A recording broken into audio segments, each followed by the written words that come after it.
Hi guys, welcome to a new video. Today I'm going to just be talking about my favourite books and why I like them. So the first book I want to talk to you about is The Great Gatsby by F. Scott Fitzgerald. So this is a really well-known classic, American classic, and I read it in Year 11 literature and it was one of my favourite books of that entire year and that entire class. It's just a really good book to read. It's pretty small, like it's not a very thick read. But it is quite a heavy topics that come through it. But yeah, I just really love this copy and it's really well read, and because it was a school book, it has a lot of annotations throughout it, which I really love because it kind of reminds you of the things that you were looking at when you were reading the book. And even though I don't like to annotate my personal copies of books, it is a really great way to like reflect on what you were looking at and just to be able to remember like the things that really stood out to you. And so this is my copy and I really love it. Yeah, going? Got leaky nose. Okay. The next book I'm going to talk about is The Picture of Dorian Gray by Oscar Wilde. So I love Oscar Wilde, I love his writing, I love his personality, and this book just is the pinnacle of his writing, I think. I think it's just a fantastic read, very dark and twisted, but it's just really good, and every time I've read it, it's been enjoyable. I also really love the movie with Ben Barnes in it, I believe it is, and also Penny Dreadfuls, which stars Dorian Gray.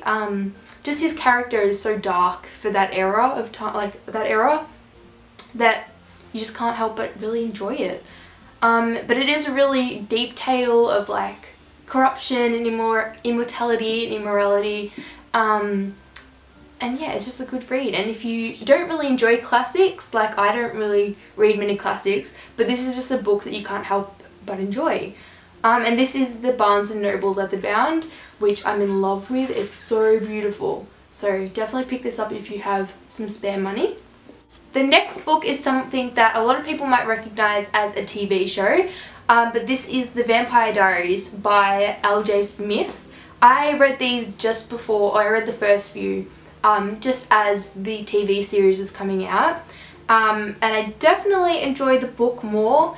It's a lot, not a lot darker, but it's a bit more messed up in the lore that comes into it, and I think L.J. Smith's writing is really good, and it's a great sappy vampire novel like Twilight, like the Vampire Academy series.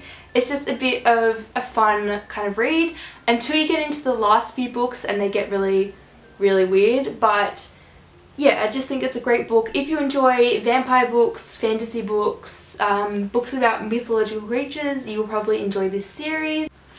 So the book follows Elena Gilbert and then the two Salvatore brothers, Stefan and Damon. A lot of you will already know this obviously because the TV series is extremely popular, but the TV series doesn't follow along with the plot of the books. So if you were wanting to pick up the books, you won't actually be rereading the TV series. They're pretty different, so it's a good series to pick up. Keeping with the vampire theme, Vampire Academy by Rochelle Mead. She's my favourite author. Of course I'm going to enjoy this book. It's about Rose Hathaway, who is a Dampier. Well, I've always said it as Dampire, but in the movie they said Dampier, so whatever. But it's a great book set at a vampire high school, which, I mean, that just in itself sounds amazing, so that's reason alone to pick it up. But going further than that, it has really in-depth lore about vampires. You know, it's not just the basic Twilight, they sparkle, they drink blood. It's a lot deeper than that. There's 3 levels of vampires: the Strigoi, the Moroi and the Dampier. And then there's just a really huge cast of amazing characters. Rose and Lissa and their relationship is just based on true like female power and friendship. Instead of that usual kind of the girls talking about the boys, there's a lot of just girl power empowerment in these books. There is also a fantastic romance relationship in this as well, a lot of romance with Rose and Dimitri, which is definitely a massive OTP of mine. I really love them together. And the plot gets better as you continue to read. It just really grows into an amazing story. And the characters that come in from about book 2 onwards are just amazing. Adrian Ivashkov is my life. So definitely go and pick up this book, you will love it. The next book keeps in the theme of Rochelle Mead books, and it is Succubus Blues, which is a part of her Georgina Kincaid series, and this is an adult book series, so it's a lot risque. There's a lot of kind of smutty, rude, naughty scenes in it, especially like as you continue through the series it just gets dirtier and dirtier. But it's about a succubus named Georgina, and she lives in Seattle, and it just goes through a lot of the trials and tribulations she faces as she tries to spark a relationship with a young man named Seth. I just think that the whole book series is really good. You do have to watch out with this series though, because there is some dirtier moments throughout it, but if you are maybe 16 plus, maybe older, you will enjoy it.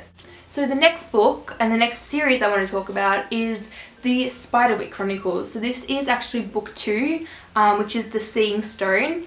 Book 1 was actually destroyed by my sister. These books have been around for quite a while, but the notable name on them is Holly Black. She's really well known in the YA genre. And they're just a really interesting book, very mysterious.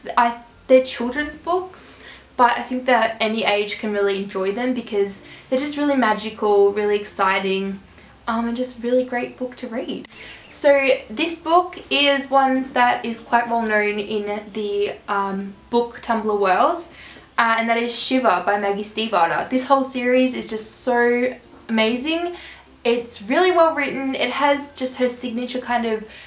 Maggie doesn't give everything away at once. She likes to keep everything a secret, and kind of you have to kind of pick up on her little Easter eggs that she leaves throughout the book.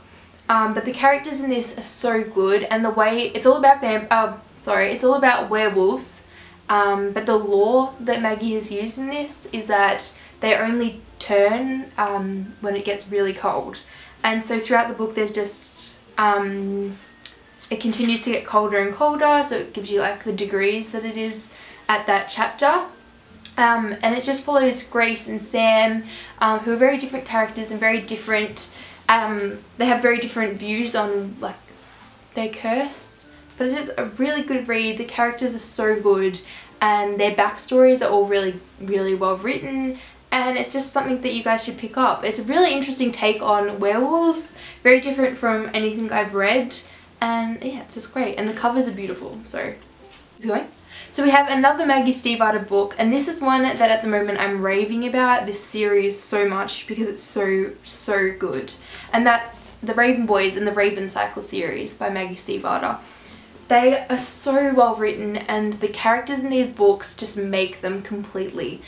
They're all so in depth, the characters that she creates. Their backstories just go for miles, and all of the characters are just amazing. Like, you just get sucked into their world, and you really get sucked into the plot and what they're all trying to achieve as the books are continuing.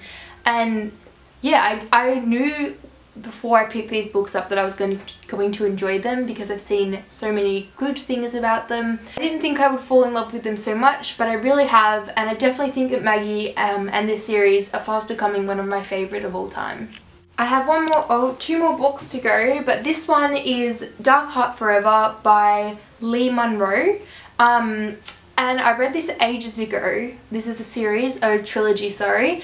I read it quite a while ago, but it's a really good series, very mystical, very magical, and it's set like in another world as well, on Earth and then in this other world, and it was just very like romantic, that kind of long lost lovers meet each other finally kind of thing.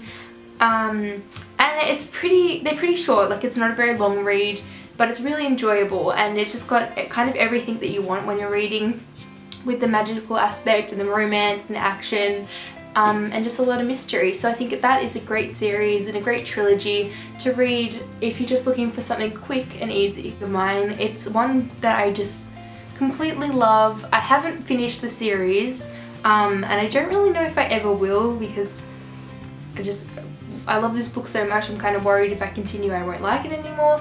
But anyway, that is Maybird and the Ever After by Jodie Lynn Anderson. I've just fallen in love with this book. It was one of the books that really got me into young adult reading, and really sucked me back into reading altogether. And it's just a really dark and awesome read about another world, kind of a, May goes to kind of a limbo, purgatory quite kind of thing, and she meets all these crazy characters. And her zombie kitty is there throughout all of it to help her along the way, and it's just a really great book and a really crazy world that you can't help but enjoy as you read. So they are my favourite books. There's probably more to come or more on my shelf, but they were just some that I could pick out for this video.